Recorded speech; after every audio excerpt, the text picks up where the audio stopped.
computer.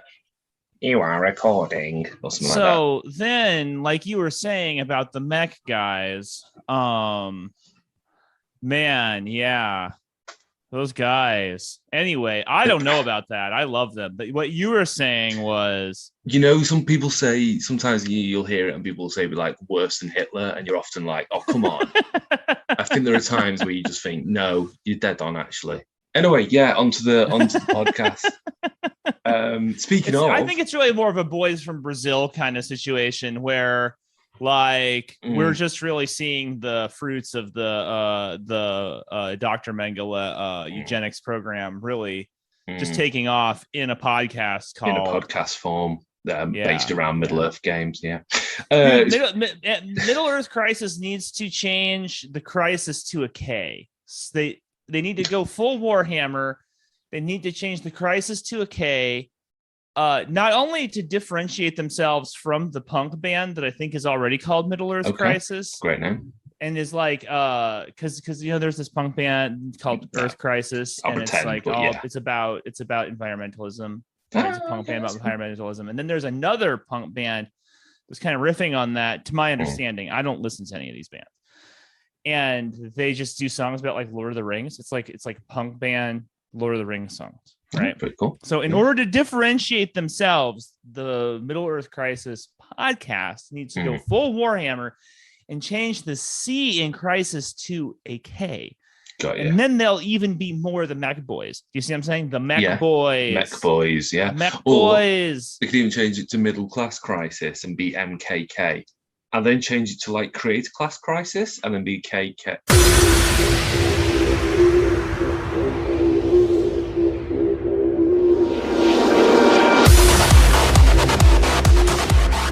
Welcome to the Realm of Fire, where I, Brendan, he, him, and my friend Rob, he, him, drop bombs and braggadocio about Games Workshop games.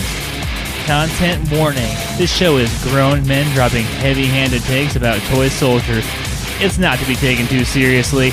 Also, strong language warnings apply.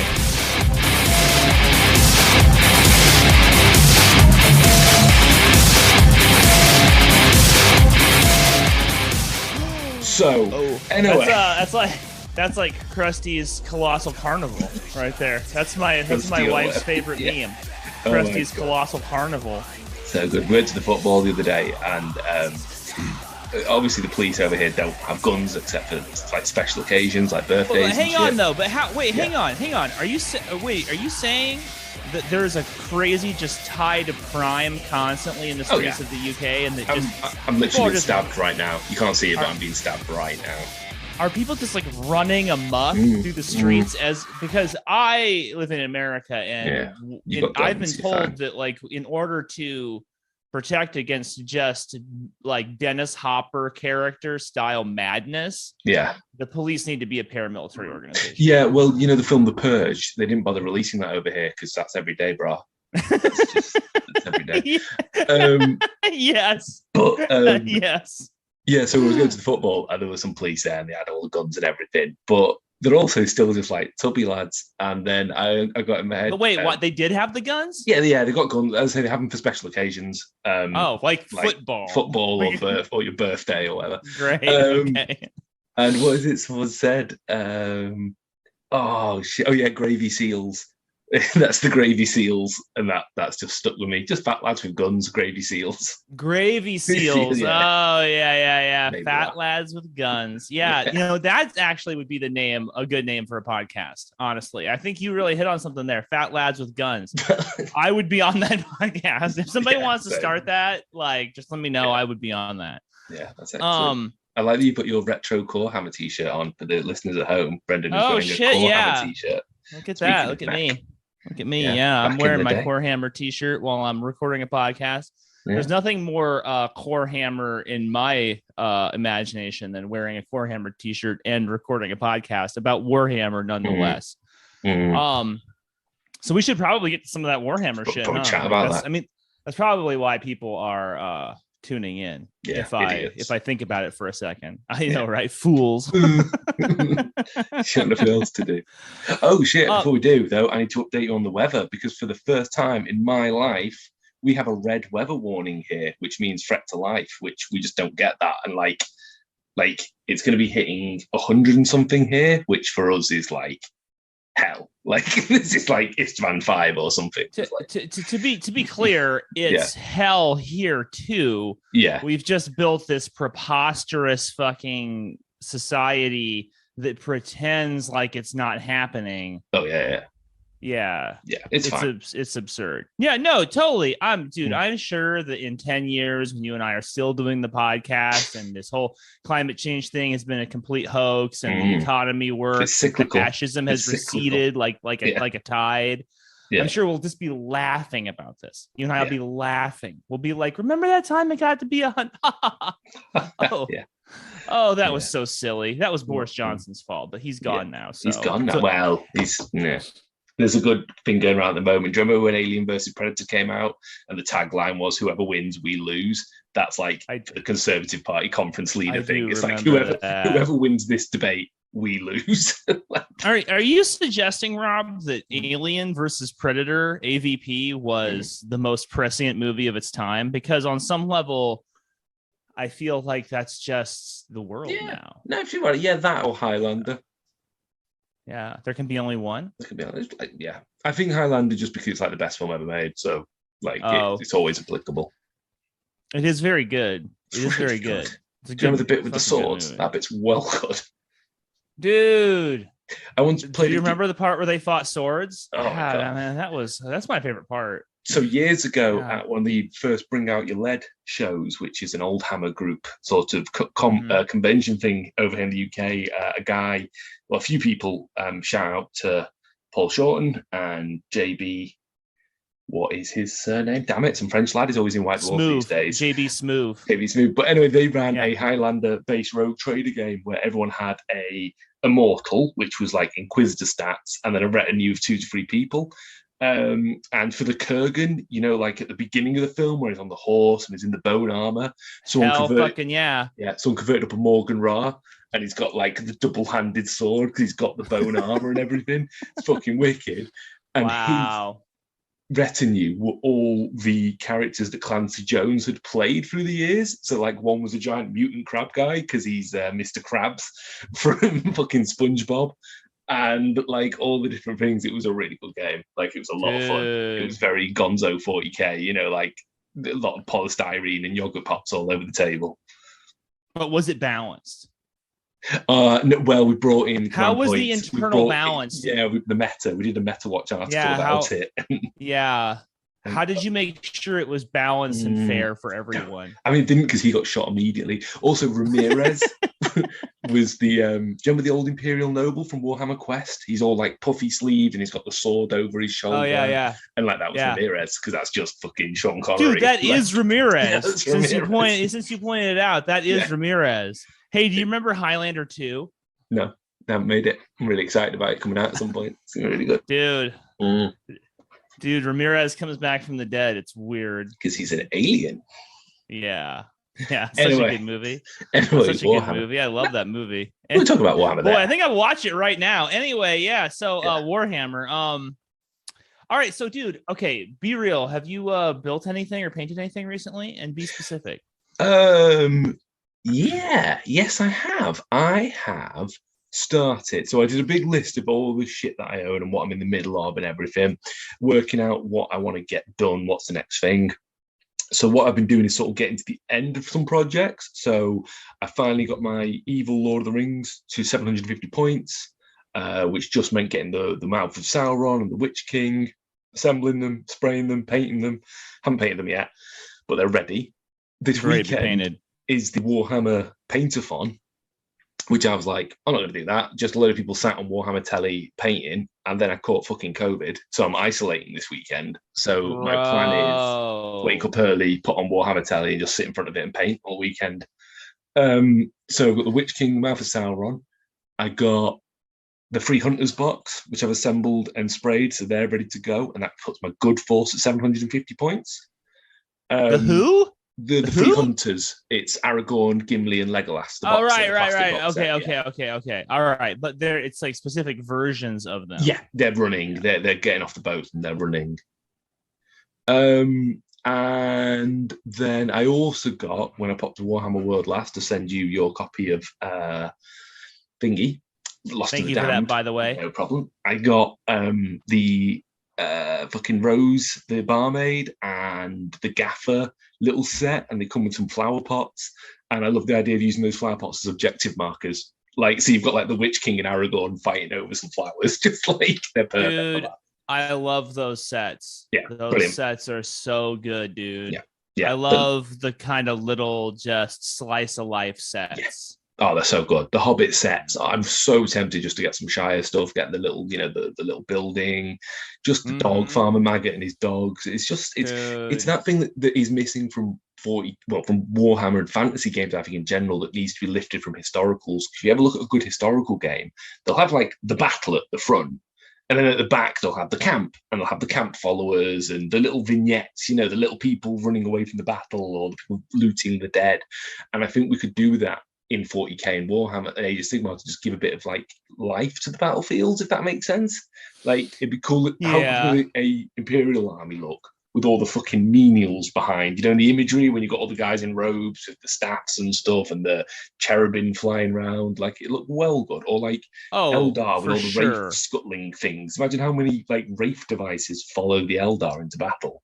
Like, there's gonna be so much. Yeah, I think that the kind of Warhammer post 2015 has kind of like lost a certain element of how it looks on the table. I know I bitch about this like once an episode, but we've discussed it a lot. The plastic ruins on the cardboard table kind of thing. Well, it's just that the way that the game is designed is it doesn't want the game to look like Warhammer anymore. It's a different game. And it's really, it really comes down to like, I think a lot of the influence of video game design, especially these sort of like 100%. MOBA style games and the way that they play. And they're like, oh, well, let's just take this MOBA shit that kids like and let's put it into Warhammer. I was at my local this weekend and I saw some guys playing AOS. And a guy had a Skaven army, and it was fully painted, and you don't really see a whole lot of that, right? No, so I was like, first of all, I love Skaven. Second of all, I love fully painted. I want to go over there and check it out. And these dudes had the these like transparent. They didn't have the neoprene. They had these transparent objective markers on the board. Right. So you could tell where the objective zones were. And it was obviously they're playing a very competitive game, and they were like probably like practicing for a tournament or something because they both had like serious face on, like no fun allowed. We're playing for pinks here, you know what I'm saying? And like fucking dude, it just looked like shit. It did not look didn't look like fun at all. And it didn't and more specifically, it didn't look like Warhammer. No. Like all these guys in lines, just strung out in lines. It's ugly. Yeah, I was going to say, I'm sure they're really useful. I'm sure there's a reason for them. But those fucking 3-inch CDs that just sit on the battlefield, fucking hate them. They just look terrible. They look like, unless you're going to model it, if someone did like a crater with, something in the middle of the crater, and even then, so it's almost a terrain piece, and you're like, look, that's within 3 inches. You could do that, like say a fucking bit of Blackstone has impacted into the planet. So you've got a 3-inch crater with a bit antenna.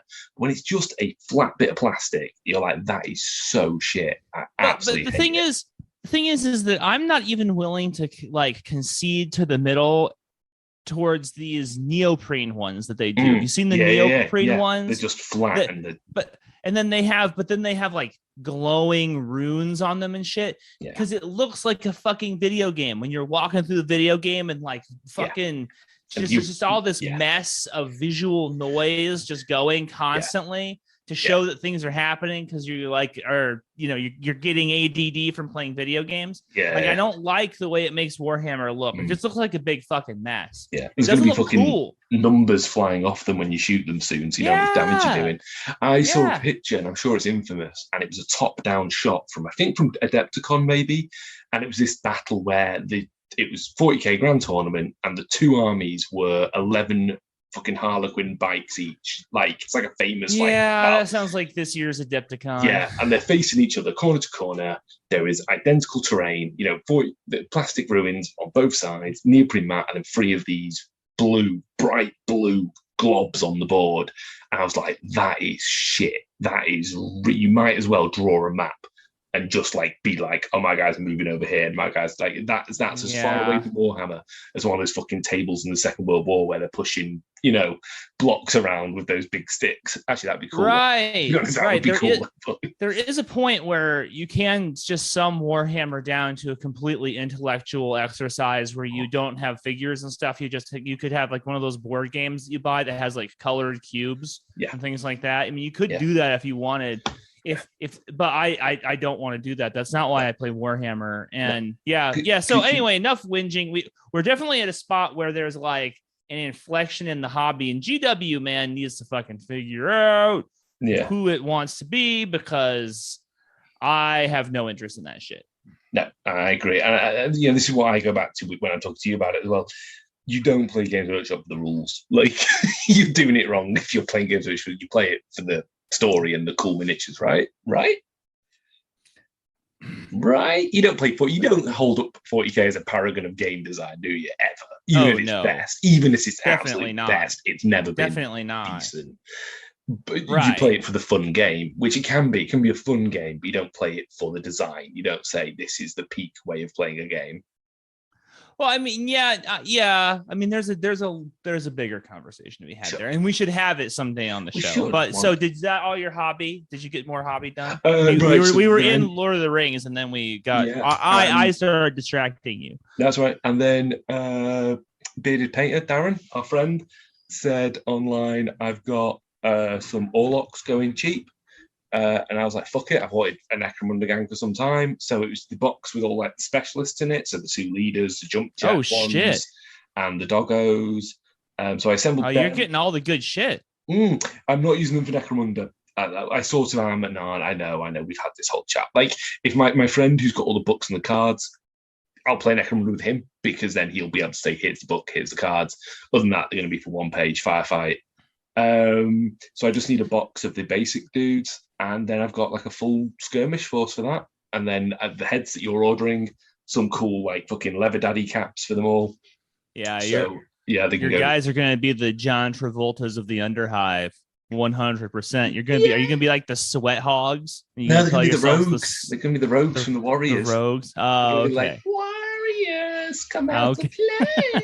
Because you can't really play Necromunda without doing that at least once. 100%. Like the game itself, and I've been playing a lot of Necromunda. Yeah. We can get that into games played, but there is a moment where you're moving through the buildings and the combat is about to start. Yeah. And then like it's just so hard to resist that moment where you just Warriors, you know what I'm saying? You got to do it. You got to do it anyway. Nowhere to run, baby. Nowhere to hide. If you're playing Necromunda, bang on the Warriors soundtrack, and it's just like perfect. So very quickly, we will move on. But I was listening to an interview with the guy who does the Warriors come out to play thing, and he based that on an old neighbor that he had who'd come back from like Vietnam or Korea or something, and just used to sit on his yard like banging bottles together, going, come out to play.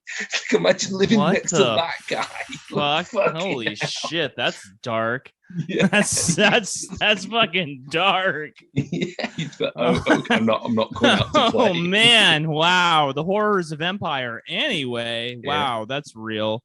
And I think that's real. Is that it? Nice. You've asked the question. Oh, and then my dad's got a 3D printer, so I'm getting him to print me some Adeptus Titanicus terrain, like little pieces to like silo, like really basic stuff, just like silos and shit.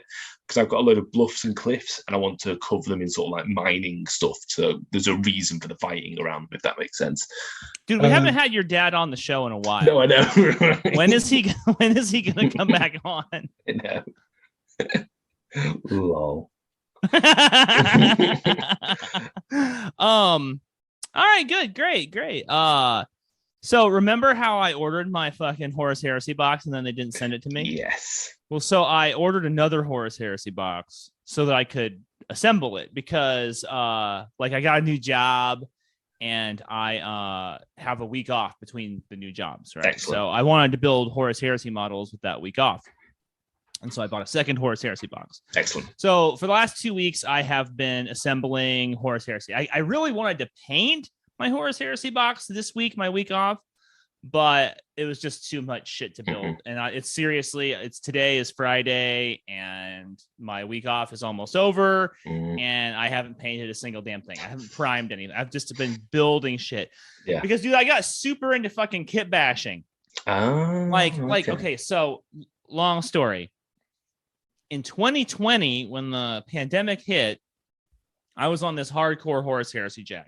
And I kind of was like, Horus Heresy is going to be like a pandemic project. I'm going to buy an airbrush. I'm going to learn to airbrush. And then I bought just a shit ton of Horus Heresy first edition stuff, right? Excellent, yeah. And I was kind of talking with some of my friends and we were like I was kind of trying to gas people up for Horus Heresy being like our pandemic project. And then when the pandemic was over, we'd all play Horus Heresy. So, but that kind of fizzled due to some things that were, I don't want to get into it. I mean, it's easy enough to say gamer ADD. So we'll just chalk it up to that. Sure. Right. Also, like international trauma.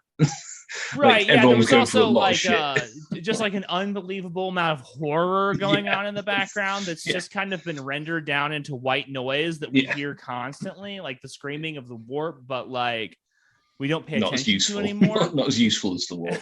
You can't go anywhere. So I actually had just like tons and tons of stuff that I had purchased for that Horus Heresy 1 project and then never done anything with. Okay. And that included just like, and this is going to sound weird, but like literally boxes of Necromunda gangs. Because to me, Necromunda is great because it has all these little bits on the sprues that are indicative of kind of like lower tech and kind of a more like utilitarian sort of existence, right? And I really kind of wanted to put some of these weapons on them that looked more archaic, and I wanted to put tools and stuff on them to really kind of get into that Horus Heresy vibe. And so I got my Horus Heresy box and I was like, I'm going to assemble these guys. And I opened up my old box of all my treasures and I was like, oh, but I have all these fucking special bits and shit that I bought. And then I just went ham. Like I had bought scenic bases from Unreal Terrain. Are you familiar with Unreal Wargaming? I am no, I don't think I am. No. They're these guys who make these like ultra realistic looking resin bases. So it's like it's not like fantasy looking where it's like, oh, it's like swirling souls. It's like debris from like battlefield debris. So they have one that's supposed to kind of look like a blown up European city via World War II. And then they have another set that's called Trench Works. It's supposed to be sort of like World War I, right? Yeah. But these are great for Horus Heresy in the way that like Horus Heresy is a bit more of a grim version of the game and a little less cartoony, right? Yeah. So I had bought tons of those. I went on Anvil Industries. I got a bunch of like muzzle flares and stuff for the bolters. I already had been collecting for just years at that point, like little bits and bobs from Puppets War, Anvil, Victoria, a bunch of Forge World shoulder pads and stuff. And so, dude, I have been sitting around just building like my perfect fucking Death Guard army for Horus Heresy. I have built dozens of models in the last week and just like probably a dozen kit bashes because I fell in love with the Praetor models from the new box. That's interesting because like, they kind of hit and everyone was like, these are the worst models, right? Like I don't know if the photography fucking sucks or whatever. Dude, the guy with the axe I fucking love. I can't get enough of that guy. The guy who's holding the sword aloft with the fucking bendy mustache, like he owns a candy store in 1800 or something, like he looks fucking terrible. I have but when you actually get the model and you see his armor, right, you're like, oh, this armor and the weapons are the shit. So fuck the head. I'll just get rid of the head. And what I did is I went online and I just bought like handfuls of those sprues. Like, yeah, just because right now the market is kind of flooded with Horus Heresy boxes, and so they're gonna go up. Like, eventually GW will release them on their own. Yeah. Oh, it'll be so much. It'll be like 30 quid for the pair, or if not more. Right. Because they released the old Praetors, and it's like 45 American for the 2 old ones. Okay. And then these new ones, so I imagine we'll see 50, 45, maybe 50, maybe 60 for the pair. Yeah. But right now you can get one on eBay for less than 20. Mm-hmm. So I've just been buying them like 3 at a time. Right. Excellent. And because they have artificer armor. Okay. Right. And so I decided, I decided any model in my army that has artificer armor, I'm going to use one of these models. Oh, shit. Okay. So all sergeants have artificer armor. It's only like 10 points or something. Right. So I've just been building fucking artificer armor sergeants, and dude, this army is going to be. Sounds like it's going to be amazing. Dude, bro. And you, in that episode 2 or 3 back, you were talking about the Goliath heads. Yeah. Goliath heads work perfect. Do they? Are they absolutely spot on? Great. And you know what other heads are awesome? Now, this is a little bit of a problem. Van Sar heads from the Forge World upgrade pack, because they have these gas masks on. Yeah, and then they have these scars on their faces, and they look they look angry. Yeah. So I'm just putting them on plasma guys and flamer guys. Yeah. And they just, now the problem with them is that they're a little bit smaller than the Goliath heads. Sure, so I try not. Up. Yeah, but the Goliath heads are exactly the same size as a Space Marine head, right off the sprue. So that works out perfectly fine. The Van Sar heads are a little smaller, so I'm trying to kind of make a squad that has Van Sar heads, but not sense. A lot of Goliath heads. You know what I'm saying? So man, that's what I've been working on. At this point, I've got 40 fucking Mark 6 Marines built, a Vigilator, Mortarion, a Demios pattern Rhino, a tactical support squad, a Praetor, 5 Terminators, a Contemptor Dreadnought, some kind of console guy, I guess. I don't really know. I built this model. I don't think I like him. Sure, you'd have to use him. Are you sticking with infantry heavy, proper Death Guard, 90% infantry kind of thing? Yeah, I mean, one of the things that's kind of cool about Horus Heresy right now is that infantry is really good. Right. So a lot of people are playing a lot of infantry. But then another thing is that I couldn't even get tanks if I wanted them. Supply chain wise. Yeah. Well, it's just all the Horus Heresy, the noobs, and then the Horus Heresy heads are just buying everything out as it comes into stock, and literally nothing is available on Forge World. So next time you're up at Forge World, I'll pick some whatever you need up. I'm gonna have some requests because there's just shit I can't get over here in America. But the thing is, you've got toys to play with at the moment, so finish with those toys, and then you can get some new toys. Right. Yeah. Well, the thing is, I need upgrades. I need of course. Upgrade. I need more upgrade kits because I'm burning through them. You know what I'm saying? Yeah. Yeah. So that's my hobby. I'm supposed to be building a fucking Necromunda, stimmer for our big Necromunda campaign, which starts next week. So I'm gonna put him together and get some paint on him. You're gonna swap the head out for something good. Well, okay, you're thinking, I think, of the Zerker. Yes, you're right. I am. Shitty Zerker. I am. Yeah. The Stimmer is an interesting model because is that a Goliath only one, or is that a hired gun? What, the Stimmer or the Zerker? Yeah, the Stimmer. The Stimmer is the House of Chains new guy champion, and he's kind of like a mini Zerker, but he's also better than a Zerker in many ways. He is preferable to a Zerker in many regards. Okay. So I'm taking him. He's ending up costing me about the same amount of points, but I'm taking him rather than the Zerker in my starting gang. Cool. Yeah, but that means I had to buy one, and I still have to assemble him. To be totally honest, it's not a great kit, and I'm mostly just plundering that fucking Goliath expansion box for bits for my Death Guard. Death Guard, yeah. Yeah, well, they're perfect sort of like stablemates. As I say, I kind of want to do Goliath with World Eaters because I just think that's spot on. As you're saying with the Van Saar, that's kind of cool as well because their whole background now is they're rad scarred and diseased and everything, aren't they? So that kind of totally fits the Death Guard vibe. Yeah. I was kind of hoping that Cawdor would have like bald, kind of like really craggy looking old man heads, and I was like, but they don't. They're all wearing masks. And then I was checking the other things, and I found those Van Saar heads, and they are just perfect for Death Guard.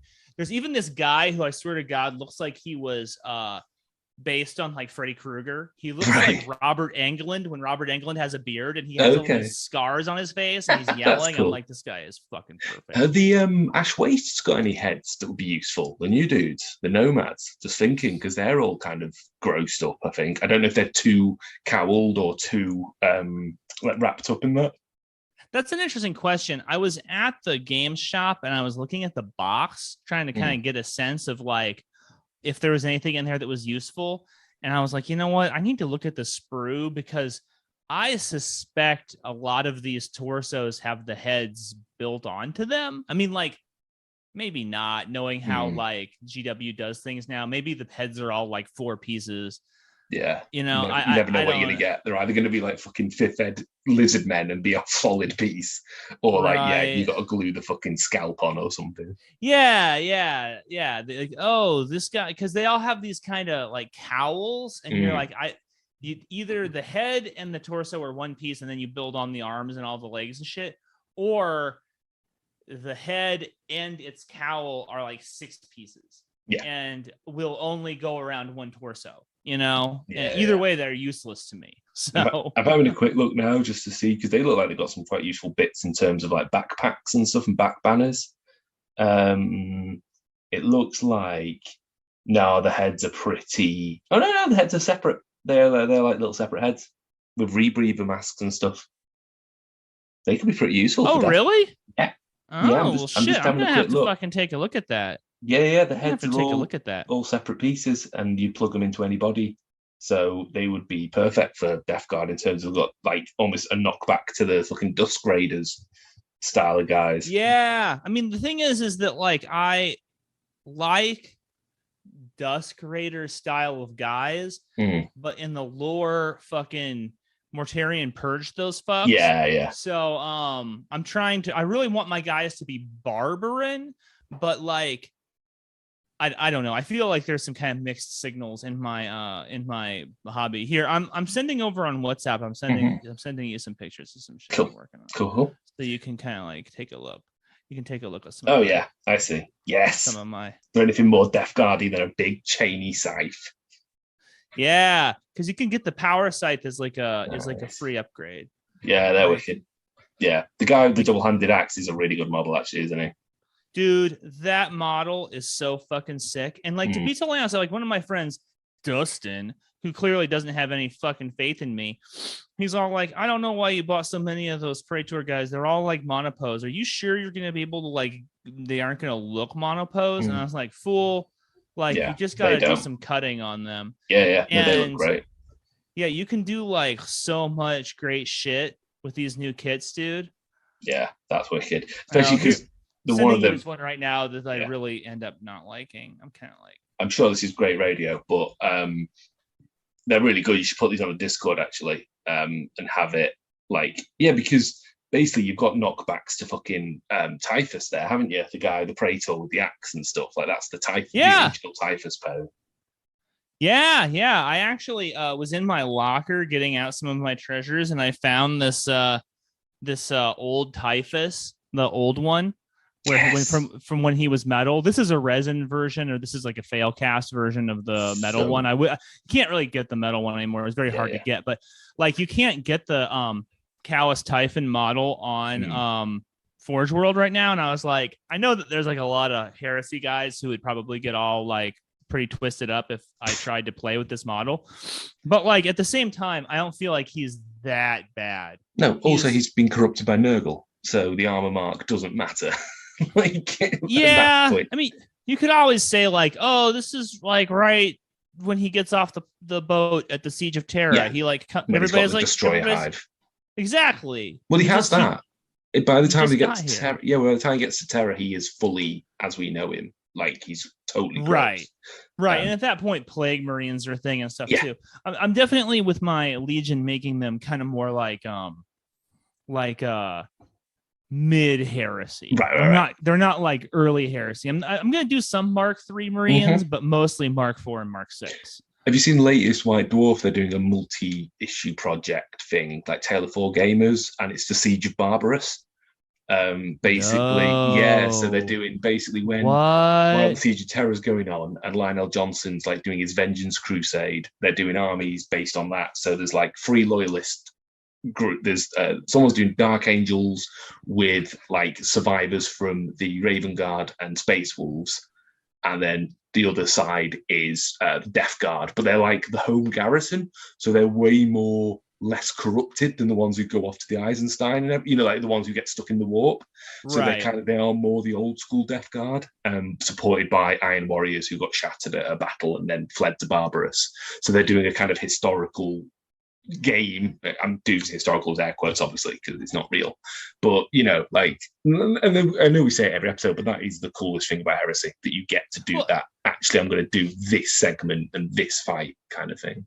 I think it's interesting, and I think that there's some externalities as to why this is the case, but it's interesting to me that when a new 40K drops, the first thing people start talking about is like the meta, the balance. What's the meta going to look like? What's the tournament scene going to look like? How's this going to affect competitive play? How's this going to affect essentially like pickup games? But then when Horus Heresy 2 dropped, the first thing that happened is everybody just started playing narrative campaigns. Cool. Like it's just like narrative campaigns have broken out at every store that is carrying Horus Heresy 2, and then Ash Barker is pushing his narrative campaign online. It's a game that feels like it's for narrative campaigns, and that's what you just see people doing, 100%. Yeah, 100%. And it does feel like that even as an outsider. As someone who's not involved with it at all, it's way more appealing than 40K in so many ways. It's like, it's got that feeling of, I know obviously we're a bit fanboy for it, but that of when Age of Sigmar sort of hit its stride and you're like, cool, I just want to collect a cool army to play with, not worry about, am I going to get tabled kind of thing. But 100%. Yeah, excellent. 100%. Good work. So anyway, GW will fuck it up. They'll ruin it as usual. But right now, I'm having a lot of fun playing. Which reminds me, that's what I was going to talk about. They're going to fuck up Warcry. I'm really upset about it. I heard about this. So was this on Community like today? Yeah, literally today. They just said, here's the new box. Here's some of the terrain, which is fucking brilliant because there's trees made of meat and shit. So I don't like those new. I don't like the new terrain. Well, this is the first Warcry terrain box that I feel like kind of sucks. So go ahead. You'd have to buy it. But they've confirmed, it's going to be a new box a month with 2 war. But it's the kill team setup, and I fucking hate it. So I'm probably not going to bother. I'm going to stick with the Warcry that I've got. Varan Spear Warcry. Keep the warbands from the Varan Spear. That'll do. Don't need anything else. I'll probably buy the Red Harvest terrain, the cool sluice gates, and the stuff like that. Buy that to add to my collection, and that's it. I don't need to go any further. Then I've got the 8 warbands that come with it. The random Chaos Beasts. That'll do. I don't feel like I need to catch up with the right now. I need reactions, and now I need because. Can't bothered. I don't want reactions in the game. So is Warcry I go you go? It's alternate action.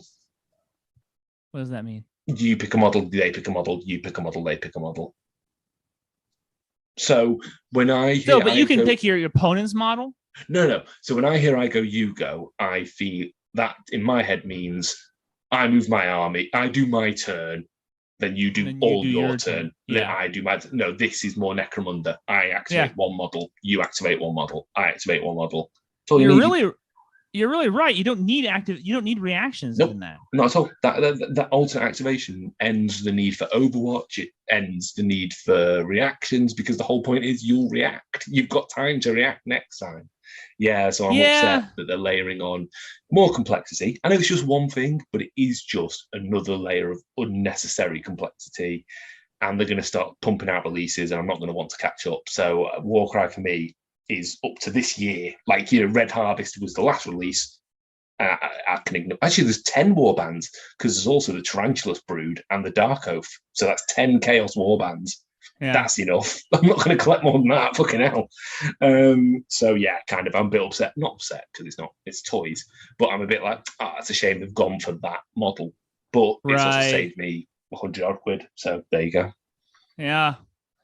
Well, yeah. I don't have strong opinions on Warcry. I'm sorry that it's going in a direction that's not good for you. We could.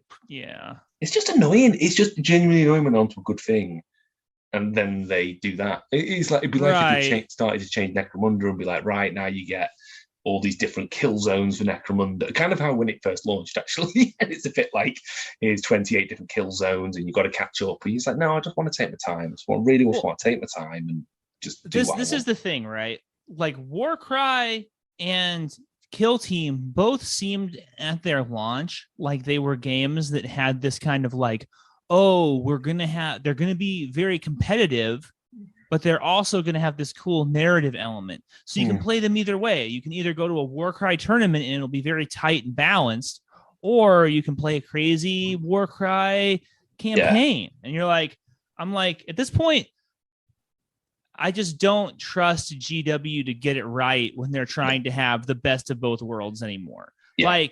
Like just make the wacky role-playing games or make the tournament shit.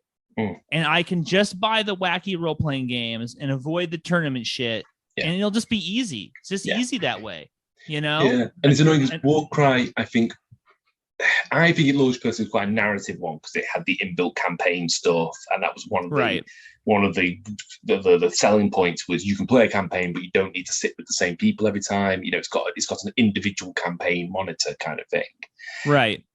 Don't know how it plays match play. Thanks. I've never even seen anyone play it match play. Actually, I've only ever played narrative and stuff, so I've never actually seen it. But you've got Underworlds for that, and I'm not shit. Underworlds is a great game, but it is a tournament game. It's built for 100%. It has nothing else to do with anything else. No, so why not use that as the funnel? If you're a tournament gamer, play Underworlds. If you're a modeler and a narrative, play Warcry and leave it at that, rather than here's the new season. I want seasons.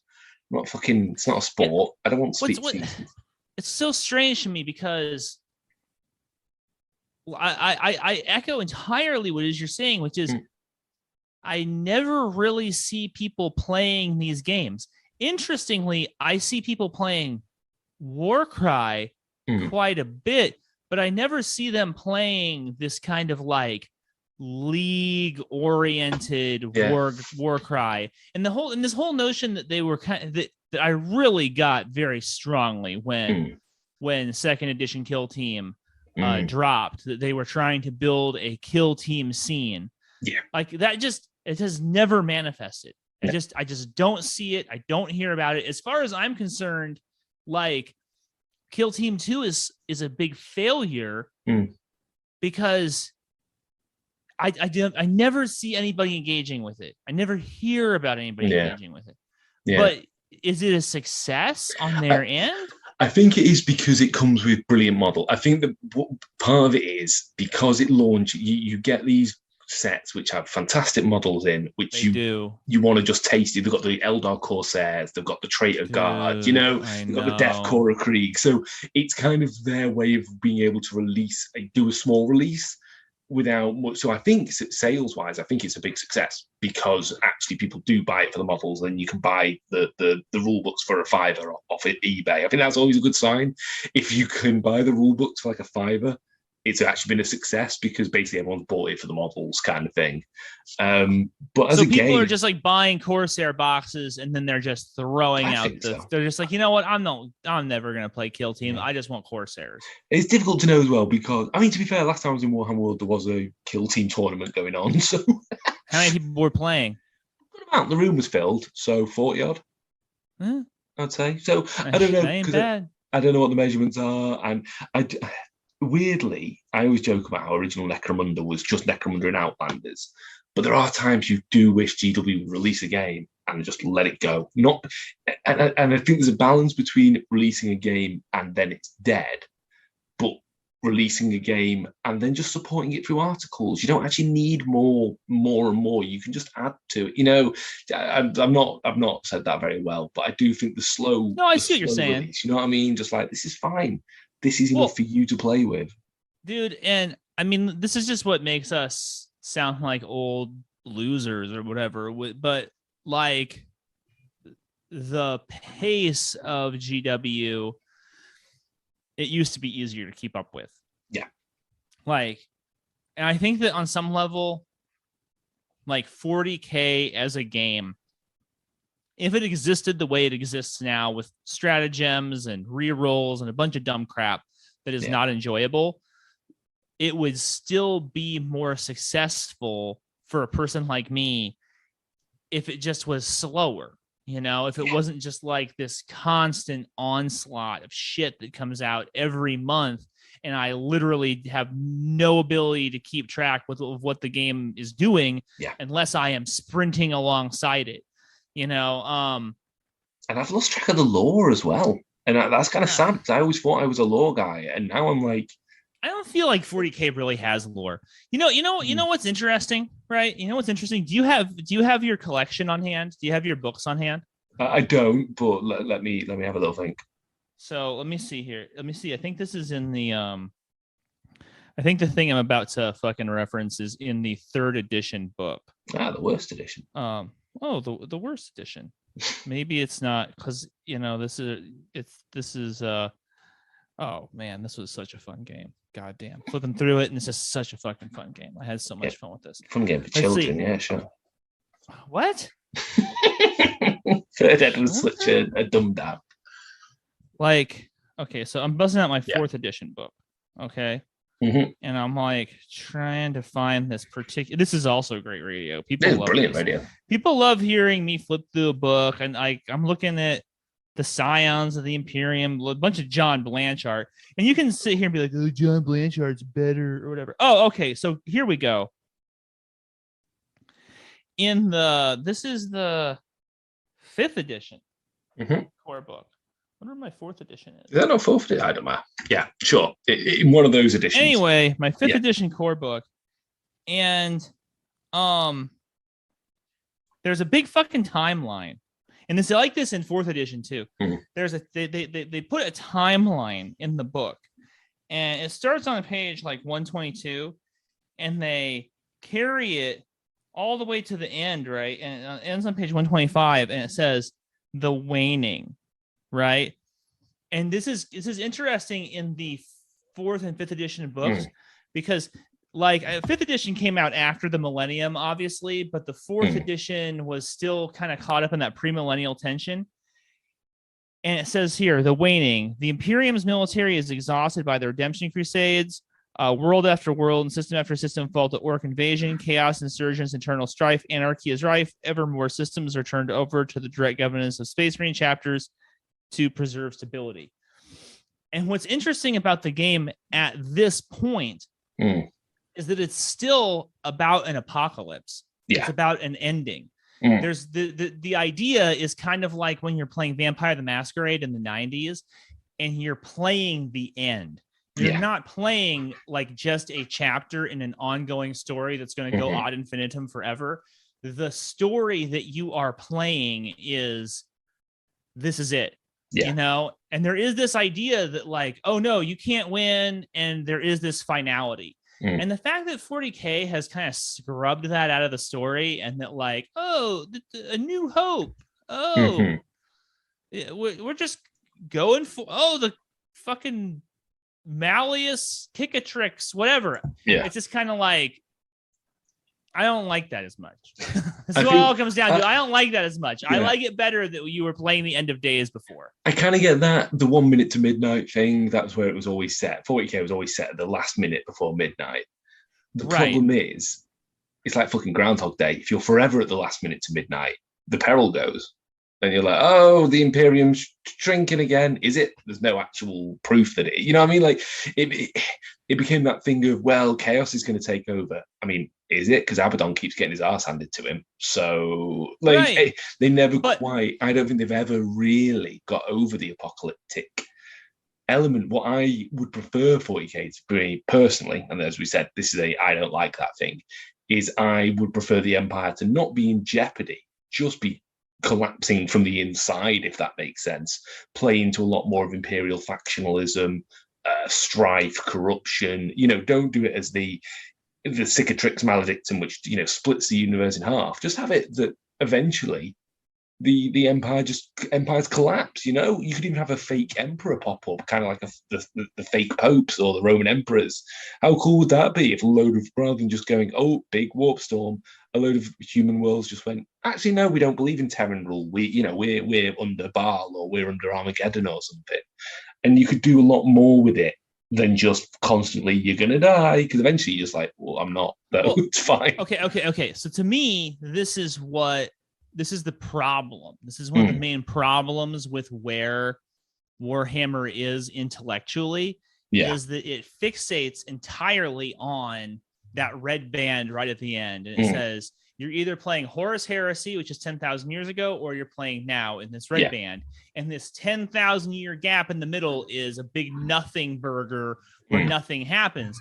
When really what they should be doing is that's when everything happens. Yeah. Right? Yeah. That's where you should fucking play. I listened to those Fabius Bile novels. Okay, spoiler alert. If you're gonna listen to some fucking Fabius Bile novels, fucking skip ahead a couple minutes. So I was listening to the fucking Fabius Bile novels, and what's interesting about them is when you start listening to them, you just assume that it takes place in like the year 40,000 or whatever, right? Yeah. But as you're listening, as each novel starts, you realize that there's like hundreds of years between each novel, right? And it gives this incredible continuity to that trilogy because, like, you really get the sense of time and developments in the characters' lives over the course of centuries and what they've been doing out in space for literally thousands of years. And a lot of what the novels themselves cover in terms of content is Fabius Bile's feelings and memories and internal dissonances about shit that happened thousands of years ago. And that's where all the drama is, man. Like, seriously, fucking Fabius Bile and Eidolon being pissed off at each other about something that happened that's not in a novel. you know what I'm saying? I'm totally with you, because the best stuff is like the Second War for Armageddon, the Macarius Crusade, the First Tyrannic War. I actually agree the focus should be on those 10,000 years where the Imperium's setting itself out. What are the Age of Apostasy? All these cool titles and stuff you've got to play with. Right. And like the best bit of the Black Legion book is because that, spoilers for Black Legion, is that's about Abaddon first coming back from basically self-imposed exile. And that's cool, because that is Abaddon. The heresy's over. It was a failure, and now he's coming back. And it's really like, it's like the Fabius Bile thing. You've got all these Marines who are like, all these Chaos Marines who fought so hard, and they're like, fuck it, let's go back in. And there's a whole bit where, and again, proper scene spoiler, where they come back into the Imperium, and one of them, I think he's an Emperor's children or word bearer, is just like, wait, they worship the Emperor as a god now. They just like, but that's what we said. And like, there's like this moment where they come back and they're just like, what? That's literally, he must be a word bearer actually, because he's like, that's what we did. And, it's funny. The word bearers get kicked out because of the Lectio Divinitatis, and then the Empire becomes a Lectio Divinitatis. No, I agree. I think there's so much fun you can have with the rise of Ghazghkull Fracka, the first Armageddon War, the second Armageddon War, the Macarius Crusade. That's so cool when the guard, he's Alexander the Great. That's fucking great. So follow me here, okay? We're here. We're dealing with Brendan's shower thoughts here, and this is this is a shower thought I had earlier this week. Okay. Yeah. And wouldn't it be great if there was what? I put my hand up Yeah. as well. Yeah. There was these campaign books, okay, that were like Pandemic Legacy, the board game, where it's designed to be played through once. Yeah. And you get little stickers and stuff, and you put them down on hexes that show how the campaign emerges, right? Yeah. And so it creates like a little living campaign that you play with your friends, and you play through the book. And when you finish the book, you can throw it in the dumpster. Yeah. Or you can treasure it forever as like how it was, right? Or you can go buy another one and play it again. Yeah. You see what I'm saying? And do it differently. Yeah. Now, in my mind, this is where Apocalypse would be a rule set. Rather than trying to either A, make Apocalypse into its own game, or B, just shoehorning everything from Apocalypse into the core game. Yeah. The final battles of these campaign books would use the Apocalypse rules. So fun. you would have these big fucking epic confrontations at the very end, right? Yeah. And what you would do is you would just have a final fucking book. You'd have a book called the End of Days, or End of the Imperium, or the Final Battle, right? Yeah. And that would literally be like, oh, it's the year 40,000, and this is it. They all came out of the fucking Eye of Terror, and now we do it. And you could play through it with your friends. But that wouldn't mean that you had to stop creating products. No. Because just like you said, do all the Tyrannic Wars, do all the Sabbath World Crusades. You could just do new shit. You wouldn't have to be like, this is Vigilus. Vigilus has fallen again. But then it came back, but then it fell again. Like who cares? Yeah. There's literally 30,000 years of historical shit in an entire fucking galaxy. You could write these books until the cows come home. Yeah. Why do we have to have a story that moves forward? So when you haven't even mined the middle of the story at all. Anyway. And here's the thing. No, I completely agree. And here's the thing. Games Workshop have almost done that. And it's called the Quest for the Ring Bearer book for Mespeg, where you get to play the whole story. You get to play from the rise of Sauron to the fall of Sauron. Sauron dies at the end. Spoilers to Lord of the Rings. Sauron's defeated. That's the end of the story. Doesn't mean you can't play all the other Mespeg games, the Defense of the North, the Gondor. Well, they literally have this model. You could do those books for 40k. Imagine a second War of Armageddon just book. How good! I would buy that. Like that. Dude, that would just who wouldn't? Yeah. They need to remember that they paid all these novelist guys, and the reason why you pay novelist guys is to build IP. And they built all this IP. They built fucking shit tons of IP. It's just all out there. Yeah. You know? Because as you say, I don't care about Vigilus. I can't pretend to. I can't pretend to care about the new world. When you have all these places, there's a reason to use this, that Star Wars always goes back to Tatooine. People do have an emotional connection to Tatooine. As much as they don't want it to, and it makes the universe small, people have an emotional connection to Tatooine. Sure. That's why it works. It's an anchor. It's an anchor head. But you know what I mean? It's why you don't care about Exegol, but you care about Coruscant. You know, like if you develop these things, you care about it. And the Games Workshop have got so much. Imagine for Horus Heresy, they did a fucking Ulanor supplement. They update the orcs. Say this is how you field orcs in Horus Heresy. How good would how much of you wanted to have Horus, with his mates, Horus and his mates who aren't all evil now, smashing up orcs? Like that would be an amazing game, I'm one of the few guys who would say I actually don't want that. I kind of like the Crusade era to be like in the mysterious past. I want that for me. The Unification Wars. If they even dare touch the Unification Wars, I'll be really upset. But yeah, basically, I 100% agree. I think you're spot on with that, and I think it's weird against which don't do it when they literally do it for another game. It's very successful. Those books are great. I buy those books and I have no desire to play The Quest of the Ring Bearer, but I'm going to buy that book and read it and get inspired. Of course.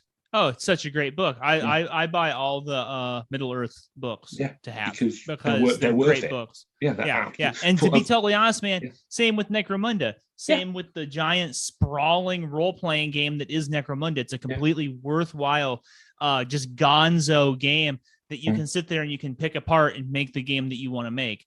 Imagine a book that was like the Webway War, and all it was lists for like Thousand Suns, Harlequins, terrain articles on how to build Webway shit. You'd get that one. Like, that's a cool thing. It's in the lore. You don't need to introduce anything. You'd be like, yep, that's fine. Oh, yeah. Thank you. Oh, my God. And then you just recruit your friends who either A, have those armies, or B, want to build them. Yeah. And then you're like, okay, I'm going to do T-Suns in this one. You're going to do Eldar. And it doesn't have to be the shitty smorgasbord, which is, and I'm sorry because you've got a poster up on your wall, but Medusa 5, where for some reason everyone in the planet, everyone in the galaxy gets there. Everyone's there. Yeah. Just as the Defense of the North book for Lord of the Rings doesn't have anything for Angmar in it, because it's not about Angmar. Have a book that's just not about chaos. This one is the Tyrannic War. There you go, done. I'm really hoping that that's the model that they stick to for Horus Heresy. Where it's just like, okay, this is the one where the fucking Death Guard and the White Scars are duking it out. That's what this book is about. The Battle of Lionsgate, you could have a whole supplement which is the Lionsgate Spaceport, and it'd be White Scars blowing the shit out of Death Guard, how to model all this shit. Here's some Imperial Army regiments. It'd be fucking brilliant. Sure.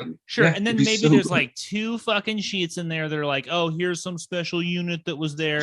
And here's the stats for the characters that were in the book. Yeah. And you're like, cool. Okay. But it's scenarios. It's Yeah. It's just it's adding to my enrichment of the game and the game world, which, to be totally honest, as you said previously, is the thing that I love. And anyway. Agreed. So we've been talking for like an hour. We haven't even gotten to games played yet. It's quick for me. Nothing. No, at the moment. Nothing. No, not with COVID. COVID, and I was meant to be playing with the Middle Earth Crisis boys on Tuesday, but obviously that fell through. We've rescheduled hopefully next Tuesday if I'm all right. We'll see. Because that'll be like over there. So I'm not going to talk COVID. That's boring. And I'm going to teach them one page as well. I want to teach them 1 page 40k. So we can actually get some toys on the table. Well, okay, like 1 page. I'll take 1 page over that Scab Hammer fucking Warhammer Armies project. That they play like at least 1 page rules isn't called 1 page Warhammer. Yeah. Like they put the word Warhammer on it, and then they're like, oh, it's real. It's real. Because I go and like I buy like a Rolls Royce like decal, and I put it on my car. I do that. It's a Rolls Royce Rolls. It's a Rolls Royce now, man. Hey, fun little fact. I'm looking out my window here. You can't see it again. This is bad radio, but I'm looking out over Hume, which is an area of Manchester. That's where Rolls Royce had their first ever factory. Look at that! I just chose the name of a fucking thing. Yeah. And if you ever want inspiration for Necromunda terrain, look up Hume Crescents. Hume, Hulme, and Crescents as in a crescent moon. And these were post-war housing projects that were set up that were meant to be the new way of living, and they literally fell into like fucking gang war shit. Like, it's really bad. Are they brutalist though? Oh my God, so brutal. And they've gone now, they've been pulled down, but they were fucking awful. I'll send you pictures. They were like the kind of thing where you'd get a flat, but you'd be like, whoa, another flat. So drug dealers would just knock through into different people's flats and stuff. It's really... Right. Yeah.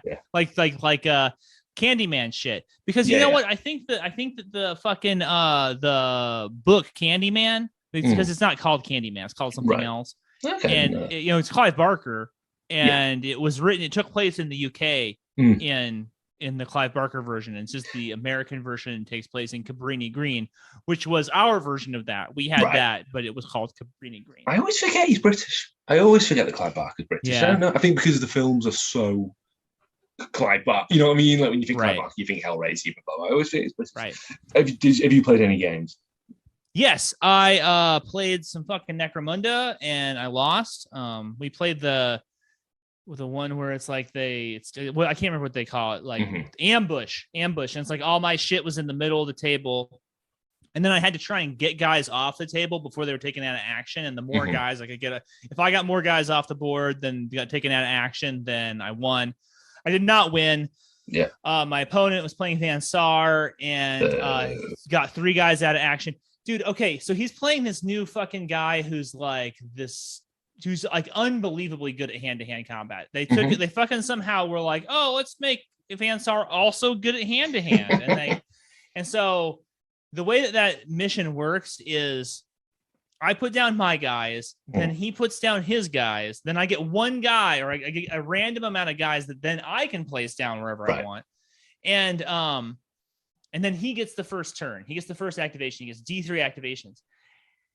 And so with his 2 activations, he runs up, he tries to run up on my 2 biggest guys and kill them. And one of them with this fucking Archaeo Spider Borg or whatever the fuck it's called. Yeah. I get what you mean. I know what you mean now. He just has this like a monofilament whip or something. And he just it's range 3 versatile. So he can be 3 inches away from you and still hit you with it. Strength 6. Right. It just takes out my skimmer, my stimmer. He just like fucking domes that guy. And then and then in my activation, I still had 1 champion left. My other champion activates and runs up on his champion and a Juve. And like a fucking moron, I split my attacks. So 2 attacks go onto the champion and put 1 on the Juve so I can kill the Juve. And of course, I fucking whiff on the goddamn champion. And then the champion's like, oh, I retort with 2 plasma pistols. Pew, pew, pew. So boom, round 1, 2 guys out. I only have 6 guys on the board. I'm almost done anyways. Anyway, 2-3, he wins. And then I played a Battle Companies game of Middle Earth. I played my Halls of Thranduil versus some Serpent Horde and some fiefdoms. And I won. I won. Yeah. It was nice. It's a fun game. I love Battle Companies. It's just it's a pleasant gaming experience. Dude, it is. It's just so fun to play. It's fun, fast, but not. It's fun and fast, but it's not lightweight, if that makes sense. No. It's like quality sushi. It's like quality sushi. 100% That is such a great way to put it. Like, you have all the fun and joking around with your friendsness of a Necromunda game. Yeah. But you can take it as seriously as a high-level Warhammer game. Yeah, because you're at the same time. Yeah. It's spot on. It really is, and that's why I want to do a load of spiders for it. I love the idea of a Mirkwood Battle Company. Spiders are on the way, bro. Woo, spiders incoming. So you had a challenge for me. Oh, bro. Okay, all right. So here's what I want to do. Yeah. New segment. I want to do. Okay. Here's the challenge. But you have to accept the challenge. So here's my pitch. Okay. After listening to you and Chris talk about your high hopes that I think are unbelievably naive for Warhammer television, like Henry Cavill playing Eisenhorn or some shit. It's so funny because you guys are both like little kids and you're like, it's gonna be great when they finally do it. And I was listening to you, I was like driving, and I was like, this is so sad. They think it's gonna be good. Like, why would it be good? There's no reason why it would be good. So what I want to do, I just thought to myself, because like we're smart guys, right? Like, we could write a Warhammer movie. Holy shit, it would be really good, right? Yeah. We could write a really good Warhammer movie because we're smart guys. But what would be better than writing a really good Warhammer movie? Is writing a Warhammer movie the way Hollywood would write it, which we know will suck. Yeah, it's like balls. Okay, so obviously this will be kind of a funny exercise. Yeah, I'm hoping it's funny anyway. Yeah, but I don't want to make it like intentionally funny. Like, oh, Fulgrim opens the door and Keyboard Cat is in there. Like, no jokes. Yeah. The idea is to just write a Warhammer movie. Yeah. But write it as though you are one of the writers of the Fast and the Furious, and you think that that's a good movie. I already know the first scene. I already know what the scene would be when you've got. See, okay. So here's what I want to do. Yeah. The next time we do an episode, are you down? First of all, are you down? Yes. Okay. So this is what I want to do. Yeah. The next episode, we're going to brainstorm some characters. And then one of us is going to write a scene. And then we're going to pass it to the other one to write a scene. Okay. So we're just going to go back and forth, scene writing. And then as we're doing this, we can read our scene. Okay. On with voices. People can no, I mean, we can do voices. Okay. We can do fucking. I don't want to do special effects or like that. Here's the thing: we're not gonna actually try. No, there'll be no not. try. There'll be no like the Fast and the Furious. We're not actually going to try. Exactly. Like this is a movie. This is Warhammer through the lens of Jurassic World Part 6. Okay, which is exactly what any Warhammer media will be. It'll just be garbage. Okay. Are you down? I'm down. I'm excited. Right. So next episode. So kind of sketch out some ideas that you might have. Yeah. Next episode, we're gonna get together. We're gonna make the characters and we're gonna make the villains of the movie. Okay, the British. Right now, I think working title Warhammer the Motion Picture. I like that. Yeah. Warhammer 40K the Motion Picture. The Final Frontier. The Final Frontier. The Final Frontier. Yes. colon the Motion Picture the Final Frontier. Yeah. Perfect. Look at this. Yeah. We're geniuses. I don't know. You see, after we're done with this, Hollywood will be calling. Oh my god, it's gonna be so good. I'm really excited because there's a certain thing in action films which is my favorite scene, and I'm excited to inject this into 40K. And I can picture who's doing this. It's going to be excellent. See, perfect. You're in exactly the right headspace. You've seen a million terrible action movies, right? Yeah. Do you know what I'm most excited about? I'm gonna give you a little spoiler here. I'm looking forward to the comedy tyrannid sidekick. That's like wow! Oh my god! Thundercats or something. It's a little toy. Yeah, marketing. Yeah. So there's going to be an Ultramarine, clearly played by Will Smith, clearly. Yeah. Who will find an egg? Yeah, and raise it. And it's his pet, and he'll be named like Muncher or something like that. Yeah. See? Oh, it's gonna be so good. Shit writes itself. Yeah. Shit writes itself. All right, dude. All right. Okay. Go take a nap. Get some rest. Get over your COVID. I will. And we'll do this. We'll meet up again in like a week or so. Yeah, absolutely. Yeah, absolutely. Keep all right, bud. Doing Death Guard. Fight the good fight. Gas all the evil fucking Imperial bastards. Hell yeah, man. Fuck those guys. Oh shit, that's what we're going to talk about next time. I've actually almost finished the Siege of Terror to where it is at the moment. Oh, and, yeah, dude. We need. I had all big plans for this conversation. I wanted to talk about Outcast Dead and all sorts of stuff, but we'll get to it next time. We'll do another one. We'll do a book one next time. Can't wait. Cool. Right, all right, man. Thanks everybody for listening. Have a good night. Bye.